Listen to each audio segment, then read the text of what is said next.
being recorded and transcribed. All right.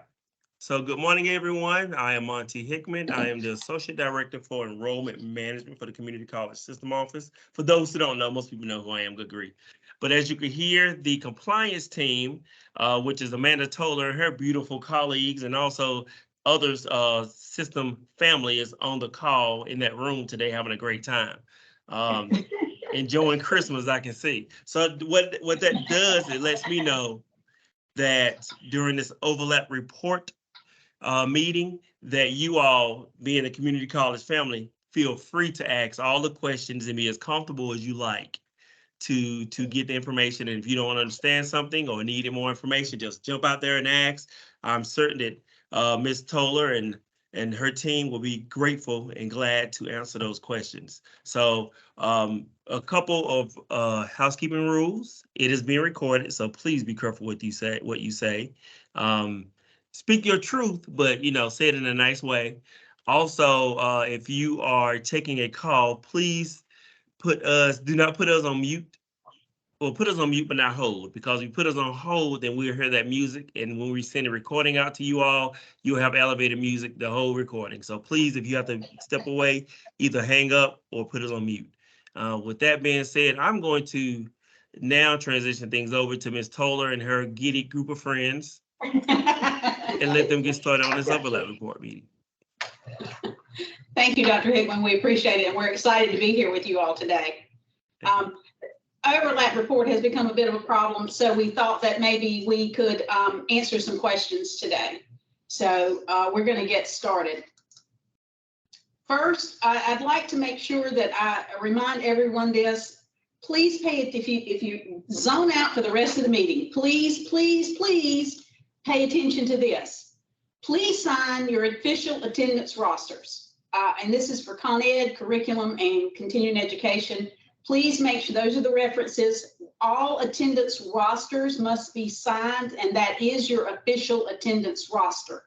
And it needs to be signed preferably at the end of class, after the census date for curriculum, for contact hour classes after the class is over. But before you submit any of your ICRs, please go back and check. And especially for those of you who are going to have compliance reviews this year in the spring, please make sure you're checking those and making sure that everything has been signed. If you find something that hasn't been signed, then call the instructor in and have them physically sign it. Ms. Toller, can I pause right there for 1 second? Yes. If you are on this call and you know other areas who need to be on this call, whether it's curriculum, whether it's a continuing ed or a CCR, please take a moment to call them and tell them to jump on this call. All right, thank you. Okay. Monty, I'm sorry, can you repeat that, what you just said, Monty? I apologize.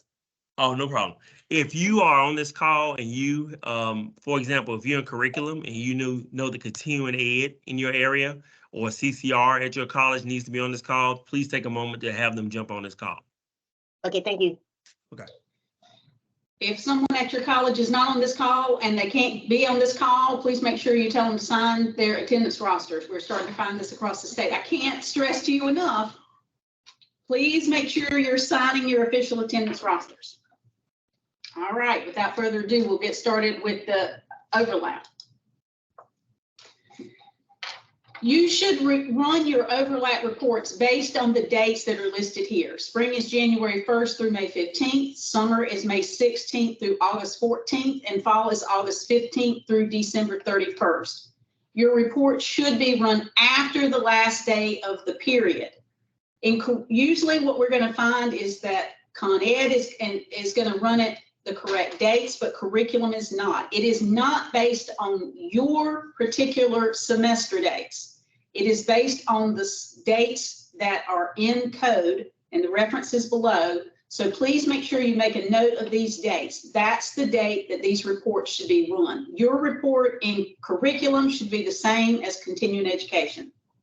So again, please make sure you're looking at these dates. That's the reference, and the date should be after the last day of the term. If anyone has any questions, just let us know as we go through these.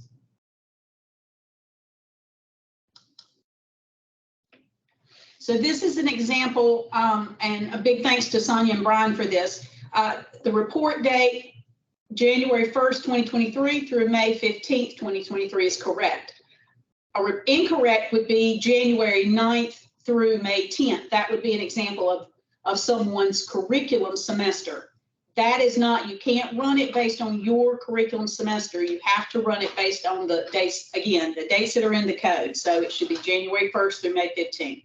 Does anyone have any questions about that?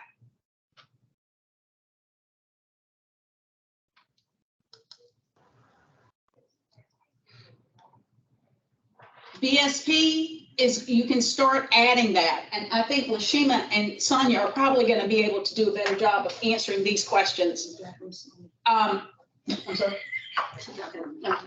CCR staff should run the report with the flag set to Y. Con Ed and CU staff should run the report with the flag set to N. Staff that serve all areas should run the report twice, once with the flag set to N and one with the flag set to Y. What we are looking for with your BSP classes are the membership hour classes. The contact hour classes should not have an overlap, but it's the membership hour classes that we're looking for to check to make sure that they are not overlapping with each other or with a Con Ed or a curriculum class. Likely, it's not going to overlap with a curriculum class unless you have maybe a Basic Skills Plus class. Any questions? Is anyone, you all have it pulled up, so if there's any questions. Okay. Any questions? Miss Amanda, you have some questions in the chat. Okay. We're taking a look. Hang tight 1 second. And Brian's there too, but hang tight. I don't know why my computer's being Do you want me to read them out or do you want to read them Yeah, out? so I can read them out, or you do it. Yeah, Okay. that'd be great.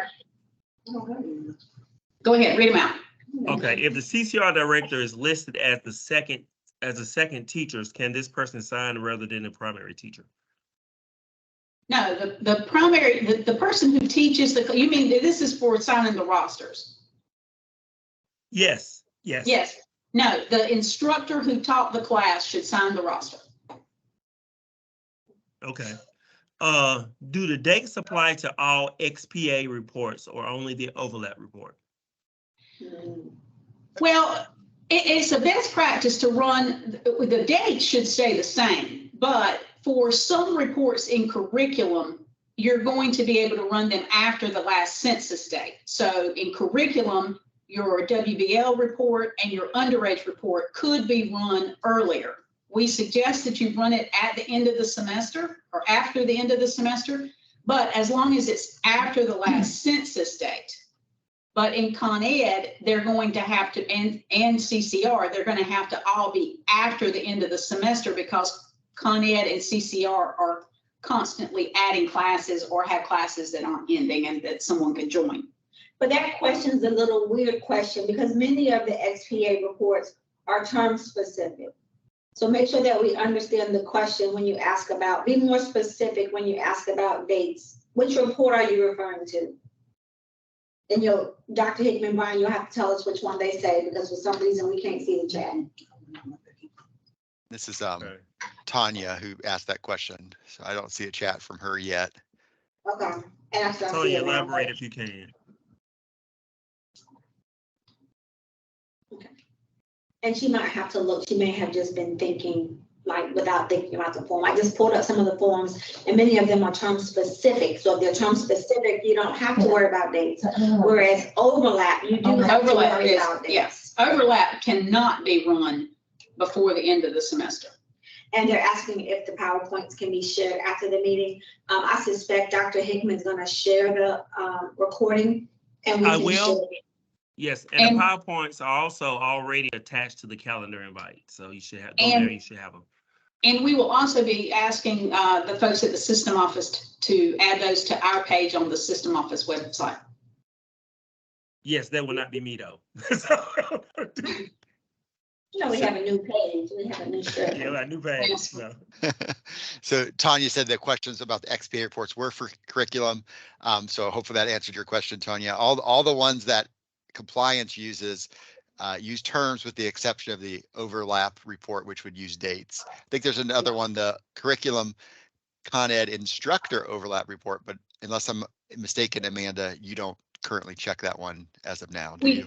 We don't. We suggest that colleges check that, and I guess that would be term specific, but perhaps should be run after the end of the semester to make sure that you're catching everything. But I don't know. It's been a long time since I've worked with that report. And that one does use dates. And if you are checking that, then I would also recommend, unless you feel differently, Elishima, Monica, or Sonia, that you would use the same dates that you use for XPAQ to cover everything. I agree. For which report? Instructor overlap. The Oh, instructor overlap. Yes, Yeah. yes, same dates. Hey, The dates that Brian, was in the day. Brian, ask the next question. I think my microphone isn't working well on my computer, so if Okay. you could. Yep. So we talked about the PowerPoint presentation being shared. From Belinda. I think Yeah, Belinda. So Belinda asks, what if the instructor who began the class leaves in the middle of the semester and we add a new instructor to continue the class to the end of the semester? Can the second instructor sign in place of the first instructor who is no longer employed by the college? Yes, yes. Thank you. And then Tracy asks, let's see, I'm fairly new to my school. Anyone have a list of XPA reports for CU they could share? What I'll do is I'll put that in the chat for you, Tracy. There's a document on the service portal that has them all listed and talks about running them, which includes the updated information about the dates to use. I believe it's in there too, but I'll double check that. It is. It's what I thought. It's called well, I'll put it in the chat. It's called Curriculum Program Audit Reports. Deborah asks, if 2 or more instructors teach a class, do all of the teachers need to sign? And this is for CCR. No, the lead instructor would sign. Okay, I think that's it for now. Okay. Thank you, Brian. Everyone should run these reports. Everyone should review the reports, and they should have notes on them. Please make sure that you're looking at it and you're checking it to make sure that if there's an overlap, you're answering the question. You can't leave it blank. If there are overlaps and you're making adjustments, it's helpful if you'll add the adjustments in the documentation, and we should be able to see documentation of those adjustments in the file. It's helpful to include copies of attendance records where the adjustments were made. How you do the overlap report is kind of your process, but that's sometimes helpful so that we can see how it's made. And we need to see the reviewed reports. It doesn't do us any good for you to hand us a blank report and say, here it is. So we ran this last night. We ran it Friday afternoon before we left at 5 o'clock, and the examiner shows up on Monday morning. We need a report that's been checked, it's been written on. We need your notes to be legible, but we do need notes. Any questions about that?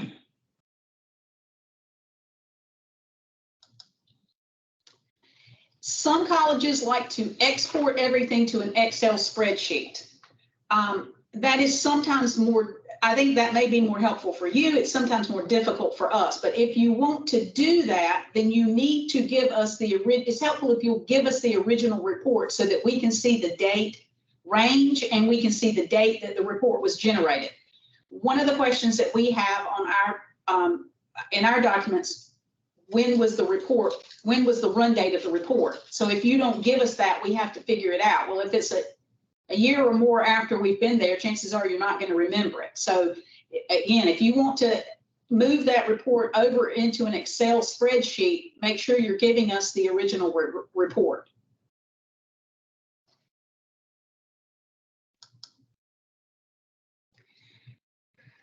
If a student's name is on that report, it's because there is an overlap. There may not need to be an adjustment, but there is something that the system is picking up. So you can't just say it's okay, there's not an overlap. You have to give us a reason. If there is an overlap, you can't report all of those hours. And we'll talk about that in just a minute. But one of the things that's helpful is to limit the number, and this is completely a college decision. If you want everybody on your campus to have override rights, that is your decision, but you run the risk of having overlaps where you're going to have to make adjustments.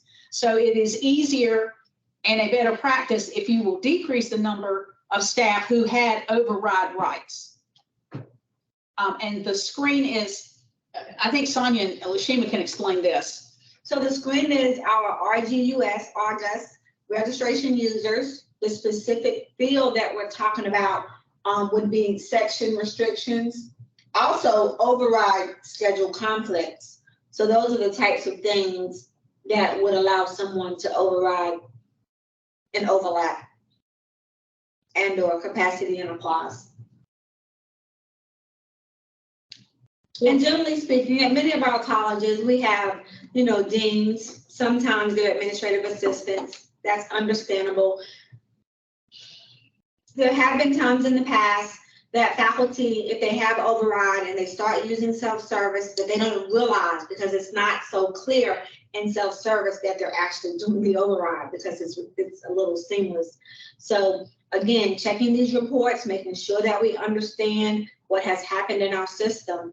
And while the reporting is due at the end of, what should be run at the end of a term, when we have all these mini session classes, it doesn't hurt to run the report a number of times throughout the semester for your own information. Of course, you have to run it at the end after the term or the period has ended, but it doesn't hurt to run it more often than that so that you are aware there might be a training issue. What questions do we have? Sonia, you said section restrictions on RGUS. So I was referencing section restrictions. Kelly, I'm a former registrar, so that always jumps out to me. But it's the schedule, override schedule conflicts that relates to the overlap report. And I say this, of course, we have sometimes bad practices where students register. We change the section after registration has started, So we have other things that can cause these kind of problems that we have to be aware of. We're familiar with our bad practices. We can't change it overnight. But generally speaking, the override schedule conflicts, if everything is nice and pretty, is what will control that. Another question here from Rebecca. Can the individual overlapping hours in CCR contact hour classes just be deducted rather than the entire attendance for the section? For a contact hour class, if both sections are contact hours, you shouldn't, if your instructor is taking accurate attendance, there shouldn't be overlap for a contact hour class. For two contact hour classes, there should not be overlap. Is that the question, or did I misunderstand it? Yeah, that's how I understand it, unless Rebecca, you think is different. While we're waiting for Rebecca to respond, Louise asks if a student is in an online class and attends a seated class in which they cannot work on the online class, how are hours reported? If it's an online class and a seated class, then there's no overlap because one class is an online class. And so in that case, you would put on, when I had to do it, I just put online class, no overlap. I think though, in you all's world, don't you all put times or something that can create an overlap or not? So in Destiny Advances, are you not putting a time? Not doing it in, No. Okay. Some colleges are in ComEd, their online classes will have a time. And so we just look at it and say, okay, it's online, so Okay. there's not an I overlap. thought I've seen But that before. there is a way not to put on hours on for online, but some colleges still do it. Okay. All right, ready? So the question was, Brian, I'm not sure if you read this, in the event the overlapping Yeah. course is contact hour, is also Rebecca earlier. She asked, can the individual overlapping hours and CCR contact hour classes just be deducted rather than the entire attendance for the section? In the event the overlapping course is contact hour is what I meant, is what she said. Oh, so you have well, if one class is a contact, you can just take the contact hours that overlap with the other class. So if you had a pottery class that was from 6 to 9 at night, and the student skipped the pottery class and went to their CCR class, you would just take the hours that, with a contact hour class that actually overlap. So what you want to do is, that's what the next screen says. Remove the hours from the class with the lowest FTE. So in this case, the just the hours that are overlapping from that contact hour class would be taken off. And remember, it's about the class, not the student. So you can't say, oh, well, the student didn't come to the Monday night class. They didn't go to the EMS. Well, that's not a very good example. They didn't go to the Give me a glass. they didn't go to the English class. They went to the welding class. So it's about the class, not about the student. So one of the things that, and when you're making these adjustments, one of the things everyone needs to pay attention to is how much an FTE is worth. And that's on the website, on the System Office website. And sometimes you need to calculate and say, okay, this class is going to earn this amount of money. This class is going to earn this amount of money. So we're going to take them out of the one with the lowest FTE. You have to make an adjustment somewhere. You want it to be the least impact to the college. Any other questions? I was just gonna add, and we say it's about the class, not the student. And I'm speaking from the curriculum perspective, guys. Also remember, it's about the class. So if the student withdrew from the Yes. full 16-week class before the start of the mini session class, that will appear on your overlap report because technically it's an overlap. However, if the student withdrew from the class prior to the start of the other class, then you can make a note on your report, and that's fine. So it's about the class. Think about the dates that things happen. Yes, and put the date, just say the student withdrew, the 16-week class started August 15th, goes to December 15th. The student withdrew, March 1st. mine was in the fall, so Okay. October, Thank you. October 1st. Yes, October, the mini session class. Didn't start until November. October, November 1st, then you just put that it's withdrawal. And in Con Ed, if you have an official withdrawal policy and you do the same thing, then you can count those students. But typically, Con Ed does not have withdrawal policies. And again, we've been saying this for a while. It is to your benefit to have an official withdrawal policy in continuing education and to follow it. What are our next questions? Real fast before we move on, I think, Dr. Hickman, I know you're going to share the PowerPoint, but you also share these recordings via YouTube, right? When you're done? Correct. Thank you. That was it.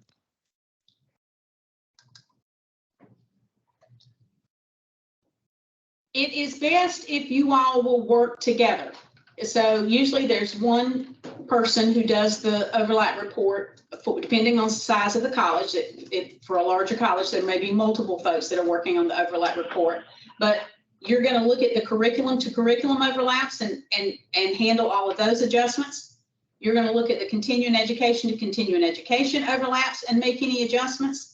CCR to CCR, and then you should all come together to work on the reports that have a curriculum to Con Ed or Con Ed to CCR. It used to be years ago that curriculum had their pot of money, continuing education had theirs, and never the two shall meet. It moves a little bit better now, and so it needs to be a give and take. It used to be that Con Ed had, if there was an overlap between a curriculum and Con Ed class, then Con Ed took it every single time. That's not the way it should be now. You need to work together to make these adjustments. But again, that is a college decision. We can suggest that, but we can't say that that's the way you have to do it. But however you do it, please make sure that you're showing your adjustments and making your adjustments. And we're having a little bit of conversation in the chat. I'll read it to you. Tracy asked, I have a student in a 16-week bio class that will fail per the instructor. He has enrolled in the 5-week winter week semester session. I was planning to remove his FTE for the 5-week mini semester section and leave for the 16-week, correct? So Brian and I basically have said it's about the class, which one has more FTE, what's the other class? So going back to, it's about the class, Yes, not the student. yes. It's your choice where to make the adjustment. And you could also even look at the tier funding as well, potentially. Yes, what you really need to sit down and decide how much a class, when it gets tight, you need to make sure, see how much a class is going to make based on number of FTE and the tier. Yes. Tracy, does that make sense? Again, it's about the class, so you really need to calculate FTE for the class. So not only more hours, we have the tier funding and all of those things. She said yes. Okay. And so she says, yes, both have the same FTE. So then you can make a decision. Whichever one you want to take.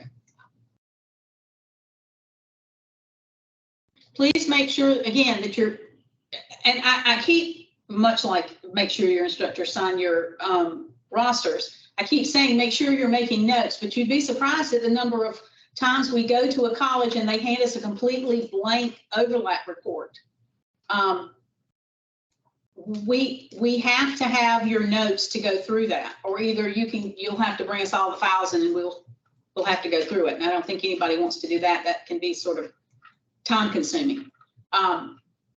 Note the class rosters, tell us where it was made, how much it was made, and please make sure your notes are legible.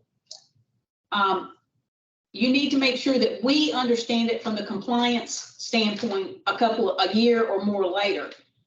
It may not be the same person who's there who made those notes. So please make sure you're making notes so that someone not involved in the process would understand what your answer was. If you want to say that a class is online and therefore it's not an overlap, and you got a 70-page overlap report, and you get tired of saying online class, no overlap, and you just want to say OL and make it, then fine. But you need to give me a key so that I know what OL means. Any questions about this? One of the things too is we're starting to, we go into a college and they'll say, we can't find the overlap report. The person who did it left and we don't know what they did with it. So you need to be saving these documents somewhere so that you have them. You might even go old school. And again, I'm an old school registrar, but you might even, you run the reports, you put 3 holes in them and you have them in a notebook. And then, that's where they stay, and they stay there maybe until we finish compliance or until we don't have those rosters anymore or whatever. But, so let's have a process and a good workflow for where we put these things. We have a lot of turnover. Many of you are new, as you've already indicated. How did it work out for you? Would you want to leave that for the next person?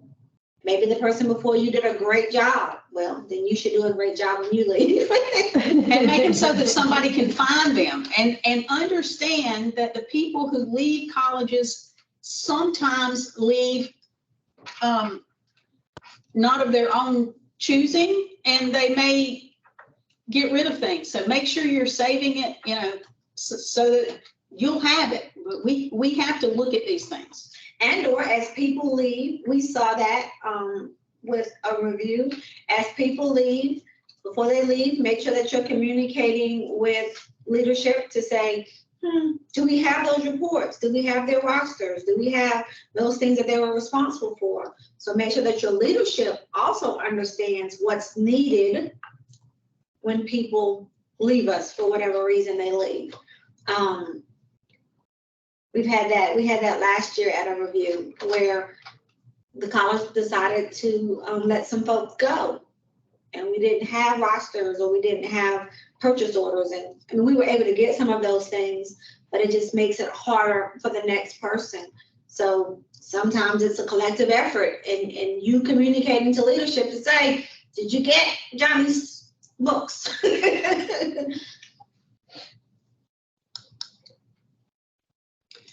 A quick comment in the chat.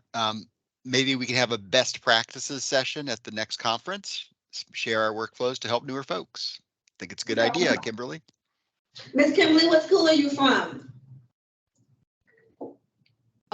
Hi, I'm from Sand Hills. All right. Thank you, Ms. Kimberly. Yeah, glad to help with that. Perfect. I did not ask Kimberly this before, but so she may get overwhelmed. If Kimberly does a great job at Sand Hills, so if you all have questions about their process of how they track things, Kimberly would be a good choice to talk to. Overlap adjustments. If the hours overlap between public safety classes, then only the actual overlap must be deducted. We do understand that for public safety classes, there's more of a reason why there's going to need to be an overlap, and that overlap has to be, it does have to be an override so that they can take it. For example, you have a student who's taking a week-long fire class, and their chief comes up to them and says, hey, your CPR certification is going to run out. You've got to get into a class this week, and the only one we can get you in overlaps with the class you're taking. That's fine. The student does need to be allowed to take that class, and then you would take the overlap off just for the CPR class, just the hours that actually overlap, or maybe for the whole class, however way it works. If the hours that overlap are between a contact hour class and a membership hour class, then take the contact hour class off. If the hours that overlap are between two membership hour classes and the student did not officially withdraw, one entire class must be removed. Please make sure you pay attention to that. If it's not a public safety class, both classes are membership hour classes, the student did not withdraw, one entire class. And I don't mean the entire class, like there's 12 students and it's 1,000 hours. I mean, you're going to take the hours off for that one student. So if it's a 48-hour class, you take 48 hours off. And again, make sure that you remove the class with the fewest number of hours and the lowest FTE. But if you want to take the most hours, that's your choice. The reference for all of this is CC 98-362, and I know that that's on I think it's on the numbered memos on the office system office website, but it is on our page as well. And I do recognize that numbered memo was from 1998. Brian, do you mind trying to get a link and put it in the chat box? Yeah, I'll see if I can find it. And then just before we move on, Jerry mentioned it'd be great to have roundtables on a regular basis for CE again. And I'm not sure if we answered Monica's question or not about Argus. I did. I typed it in the chat box. Okay. All right. I said basically the override schedule would be set to no for most groups. Okay. And I'll try to find the number memo. I have noticed that some students on the CCR overlap are due to integration errors with Advances/colleague. Do I just reconcile those and then rerun the overlap? What does she mean reconcile those? Sounds like to me she's just gonna remove the hours from that student on attendance. Is that what you're saying, Ms. Jody, that you're gonna remove the hours for the student on the attendance? Can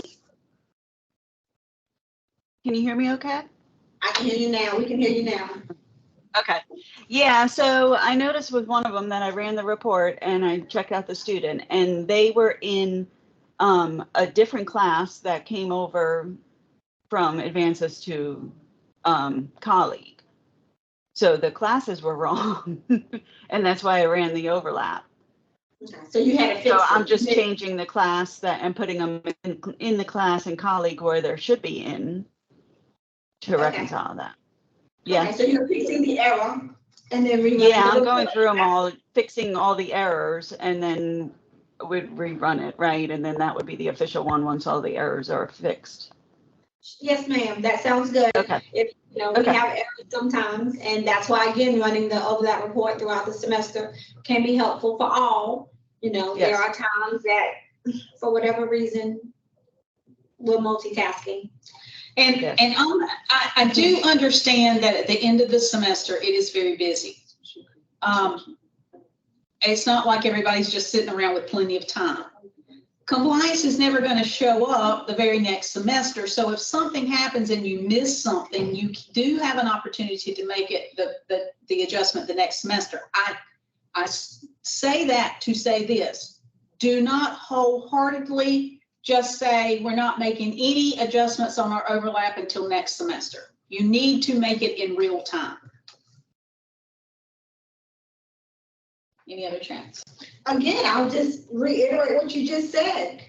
I like to say, before you submit your FTE, that you've checked it and things are right and that you're claiming the correct numbers. Of course, we're human. So for example, it's strange to me that I will be looking at an overlap report from spring at the end of the fall semester and trying to make adjustments. Maybe I'll make an adjustment in the fall because I didn't do it for whatever reason in the summer. But it's a little strange, weird, that I'm just looking at an overlap report from the spring and making an adjustment in the fall. Can you do that? Yes. For me, that suggests that you didn't do your due diligence during the spring. Now, maybe you had an emergency. We've had some babies born. Maybe you were out. Maybe someone else did part of it for you and you had to pick up. Yes, those types of life things happen. But really, before you submit your FTE, you should give it every effort to do to make it complete for that term. Okay, we have some hands raised. Yeah, we've got, who's first? Miss Michelle. Michelle. Hi. I have a quick question. I hope. We normally build our curriculum membership clinical classes in the system with specific meeting dates and times.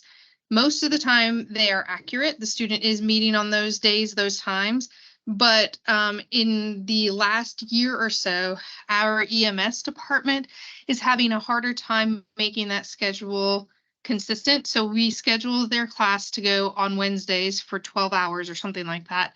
But some students are not able to meet on Wednesday because of the schedule of our clinical sites.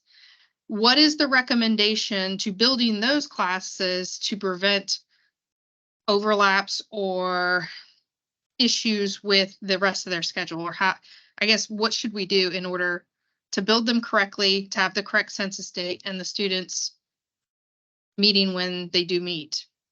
So, Miss Michelle, you know I'm gonna pick at you, right? What do you think the answer is? And I'm picking at you, my friend. If it's not exact for the students, then don't put the time in. If it's not exact for every student, then don't put a time. And then go back and check us. But then we would have to manually check each one based on the calendar of their clinical. Right. Correct? Yes. But I'm just checking. Yeah. Yes, that would be correct. Yeah, if it's not the same for every student, then don't put the time in. So then would we build it and treat it similar to like an online class and let the census be determined? Okay. The census can be whatever you want it to be. So if you want the census based on the time, right? Yeah. And I know that you're not my curriculum person, but if you want it, you can build it. You can put the time in so that you know what date the system will calculate. Right. And then you can go back, take the time out, and record that census date. So if that's the date that you want and you don't want a generic date, that's fine. Okay. That's fine, but don't put the time in because it's an opinion, Sonia's opinion, that in a way it's more confusing. It causes more work for somebody to say, did Sally and Johnny and Harry attend on Wednesday or did they attend on Thursday? It's just more than if we know that every student is not attending that time, then don't create that overlap. And then your clinical coordinator should check that as they go along in the semester. And they do. It was just one of the, this is just one of the, it just started occurring. So we've never had this as a problem until the last couple of years, mostly with EMS. And that is becoming, I know that is a question across the state because we hear it that EMS, they're having trouble getting their clinicals, set up and completed. So yes, just check them individually then. Great, thank you. And then Ms. Kimberly, Yep. Yes, hi. I just wanted to offer this. I know it's Sandhills and I know it's across, we're not the only colleges, but we're doing more and more 96+ hour classes, which is great, right? We're doing more high school classes, CCP classes. That's great. We have more students in clinical opportunities and field work, which is fantastic, right? So if you're doing the internal auditing at the to close out the end of a term, it gets quite challenging when you've got so many 96+ hour classes coming in at the end, and you've got what, 2 weeks to do the ICR. So what I used to, for years, I was able to get all my overlaps reconciled in the real term. I am finding it a bit challenging to do all of that based on the influx of 96+ hour classes coming in at the end, right? Because sometimes you're getting those, you know, even a week and a half out before you do your ICR. So what I would suggest to folks is that if you find that challenging to get all of your overlaps completed and reconciled in the real term, to certainly do it in the next term. Don't wait 2 terms later, but just try to get everything done in the next term. Does that make sense? It does make sense. And again, I would suggest that most of those classes are probably going to be, you know, all of your public safety or health related. Then your clinical coordinator should be checking that first and letting you know if there's going to be an overlap so that you can make those adjustments. Your staff should be helping you with those. Yes. Yes, thank you. So there's a question, and this is sort of tied to a conversation that we had, but Tabitha, and I'm sorry, I don't know what MTCC is, maybe McDowell Tech, but anyway. Yep. Now I see that she says McDowell, so I'm slow sometimes. I have a question outside of the overlap report. It was suggested to McDowell Tech CE that we add a column to our informal report that includes the receipt number from where the student pays for the class. I have not been able to do this. There was a particular person that suggested that I contact to get this information, but I can't remember who the person was. So what I would suggest is that you open up an incident for student programs and services, and then we can try to help you with that report.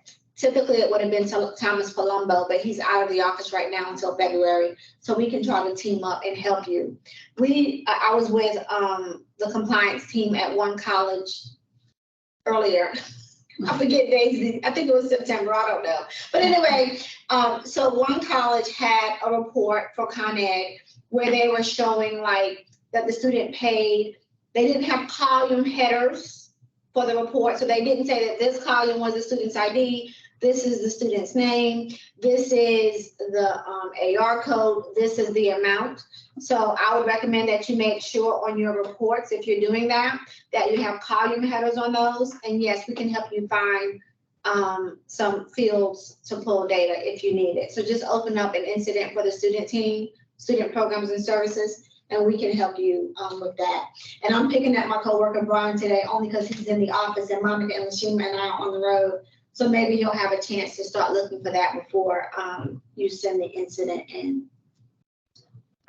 Miss Alyssa. Go for it. Go for it, Sonia. Miss Alyssa asks, and I love this question. We have, and I love you all's language, right? Because we have this local terminology that we use all the time. But Miss Alyssa says, we have a winter mini-mester that doesn't end until 1/4/24, which just means, Alyssa, that you have classes that don't end until January, but they're in the fall because the census date falls in the fall for curriculum anyway. And so she asks, should I change the end date for the overlap report since I have classes that end later?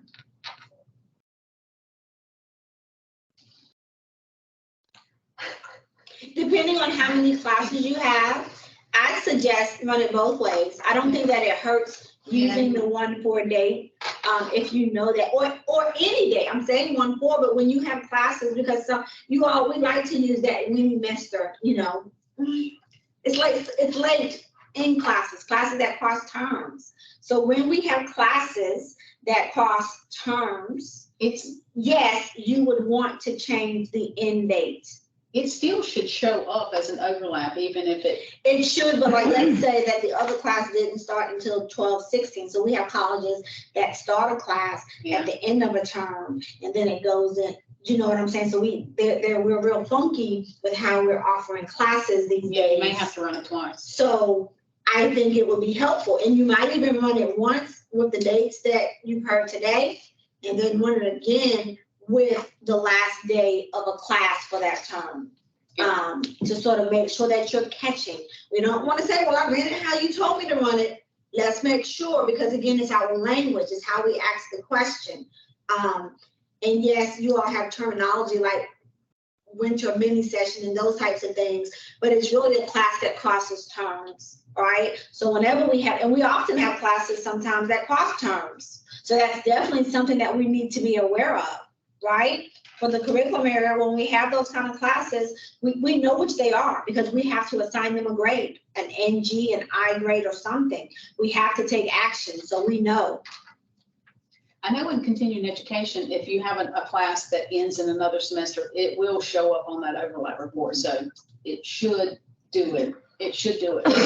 But I thought for Con Ed, their term is based on the end date, no? It is, but it'll still show it. Like an EMS class that starts in the fall but runs into the spring, it'll still show up if there's an overlap between that class and the class in the fall. Oh, cool, because it's the class, the other It's class. the other class, yeah.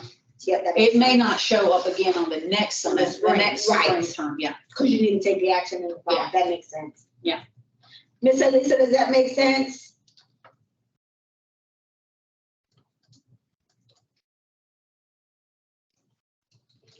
Yes. Perfect. And thank you, Ms. Jerry. Ms. Jerry says it will still show up, so she was talking to us.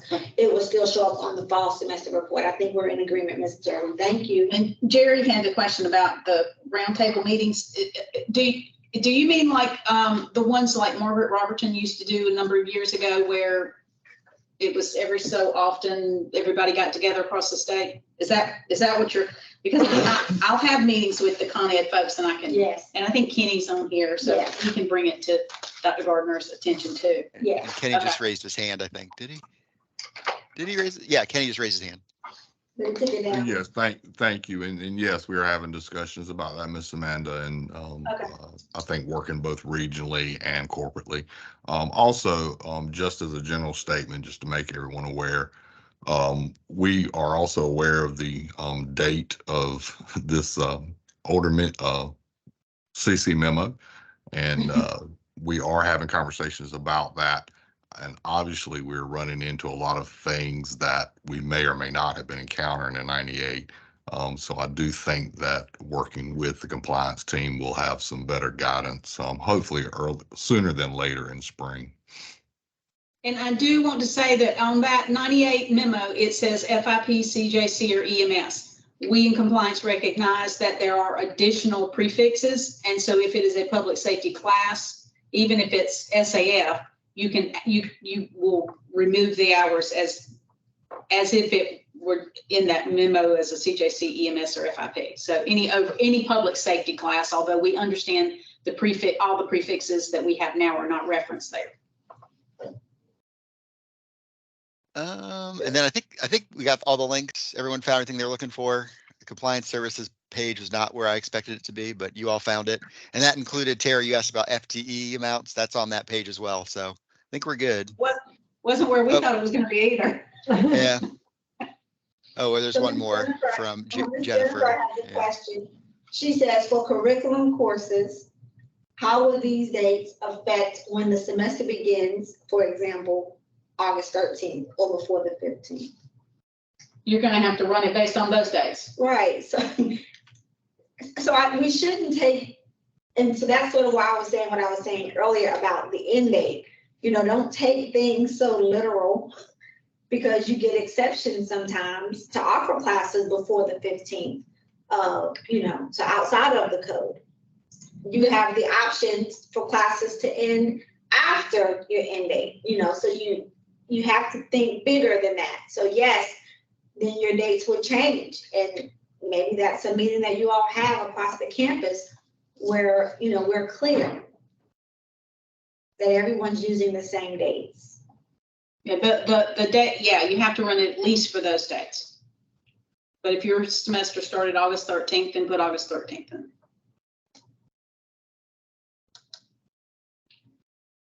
Make sense, Miss Jennifer? If you all need help, there's go to the ServiceNow portal and get help. If you need help from compliance, then send us an email. These are all of the examiners. It doesn't matter whether you send it to the examiner who's assigned to your college. You can send it to any of us. If you just send it to me, chances are I'm going to copy the examiner who's assigned to your college. And sometimes I'll copy everyone because I want to make sure that we're all doing, we're all getting the same information. But here's all of our information. Our information is also on the system office website. It's helpful if you will send us an email rather than call us because we're not in our offices, and I am the worst. I don't always check. I don't at all usually check my voicemail. So please just send us an email and ask us. And if it's, hey, I got a question that can't be put in an email, could you give me a call? We can do that too. So Ms. Paula says, so you are saying that our dates could change based on our actual dates of the semester. So I said, yes, if your term started earlier or you have classes that last longer. Yes. And so then Jennifer came back and said, would this report be for the summer or fall? And I said, for any term. And I have to have an overlap term for all semesters. So if your semester starts January 9th and goes to May 10th, you're going to use January 1st to May 15th. But if your semester starts August 13th and goes to December 12th, you're going to use August 13th to the 31st. And if you have classes that go until January or February, then you're going to also run one with those later start classes, just to make sure. Hi, this is Paula Roberts from Wake Tech, and I'm the one who put that question up there. For example, Wake Tech started their fall semester August 14th for the first time. So I would really be using that date as my start date, and then we would run it through December 31st. That captures what the system office is expecting while also keeping our start date. Is that correct? Yes, that's correct. Okay, thank you.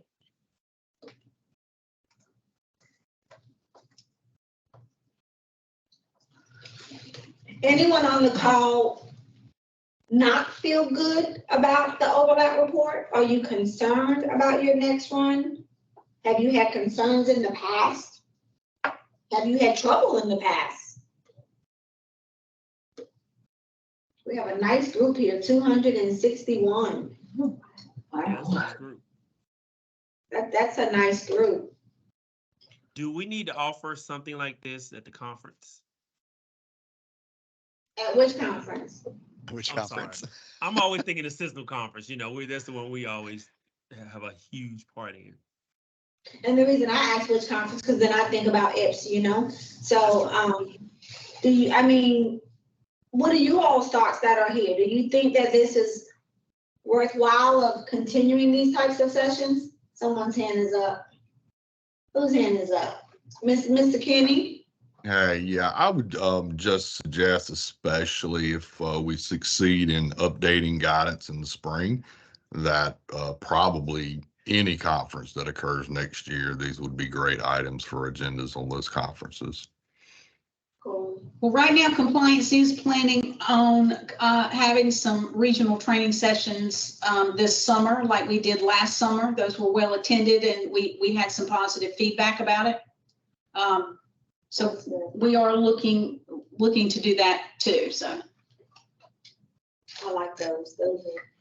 And I just saw this pop in, but Andrea said, until this conversation, I thought fall classes could begin before August 15th, which is true, but you can get permission to start it earlier. I don't remember the process. Amanda, you might remember the actual process that a college has to go through to do that. The president has to request it from our president. Okay. Sometimes one year they gave kind of a blanket for Yeah, everybody. they did a numbered memo that went out. But yes, if it's your individual college, your president has to ask the system office president. So And that- we need to see that. We need to know you've received permission to do that. So Ms. Lauren says, yes, we need all of the training on all of the things, all of the time. Ms. Lauren, so there is, and I'm speaking to my curriculum folks, especially if you're in the East, but I've got some Western folks that like to come visit us in the East. There is an open discussion session, 3 days, February 6th through the 8th, I think, Brian, at Pitt Community College. This will be our 4th session. It has been a fabulous time, an absolute fabulous time. We've had a couple of colleges that have come to every session that we've done at Catawba, at Pitt, and then at Western Piedmont. And they've already said they're coming back to Pitt in February. So Ms. Lauren, while we're not doing some of the other types of trainings that we've done, we do have that one that has been fabulous where we talk about all types of things. And they're just talking about the training. It's just always scheduled in the middle of July during many registration times, so some people can't go, which is why you all session sometimes is good. Kimberly said she'll be glad to put something together for a session. Thank you, Ms. Yuko. Ms. Yuko said she'll be there in February. Lauren says virtual is best so we can all attend. And Lauren, we do have one in January, but it's a 2-hour session because when you have virtual, you can't have a 3-day session. Those don't really go so well. But we do have a session in January so that might be helpful for you if you're not able to attend. Absolutely. Again, anytime, especially from your SMEs, if you need training, you can always email us and say, hey, have you thought about offering XYZ? Do it with compliance, do it with somebody else. So you can always email any of us as well, making those requests. Now, if you really want to get official, you can open up an incident and say, I need training on. But you can email us as well. And we do our very best to help you, whether it's your college or whether we get other colleges together. Depending on where you're at, we might come visit you. I've had folks come visit me. We'll make it work. We're here for you as a system office, not just your SMEs, but as a system office. As you see, we are trying to work together to support you. And if there's something from a compliance standpoint you want us to do, then let us know. And Tracy asked about sending information about the February session. So all the information about our training that Sonia and I do, and I think the same is true for Lashima and Monica as well, you can find in the service portal. So that if that registration form's out there, if you go to the service portal, you look for training. That's what it was called. Make sure I say everything. Yeah, it's just training. It's a little red circle. You click on that. For Sonia and I, it's curriculum. For Monica and Lashima, it's short-term workforce development. But if you click on the curriculum, then you'll see that information about the February open discussion. It's got a little date kind of off to the side, so you'll know which one's the February, that's the 3-day, and then the one in January is the 2-hour virtual one.